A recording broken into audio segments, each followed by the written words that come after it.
প্রত্যেক মানুষের আল্লাহ তাআলা তার রুহু তার দেহ থেকে দুইবার আলাদা করে, একবার চূড়ান্ত ভাবে মালাকুল মউত আজরাইল দিয়া, আর দ্বিতীয় খোদার কসম আল্লাহ বলছে প্রত্যেকবার বান্দা যখন ঘুমায় আল্লাহ তার রুহুটা তার দেহ থেকে আলাদা করে নেয়। আল্লাহ নিজে বলছেন আমি চাইলেই আবার ফেরত দেই, আমি না চাইলে ফেরত দেই।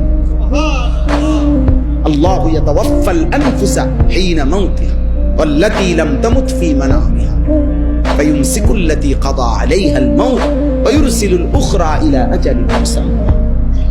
এরপরে আল্লাহ কি সুন্দর করে বলছে, তবে শুনো বান্দা, প্রতিবার যদিও আমি রুহুটা ফেরত দেই ঘুম থেকে জাগবার সময়, কিন্তু এইটাও ইলা আজালিম মুসাম্মা, একটি নির্দিষ্ট সময় পর্যন্তই ফেরত দিচ্ছি।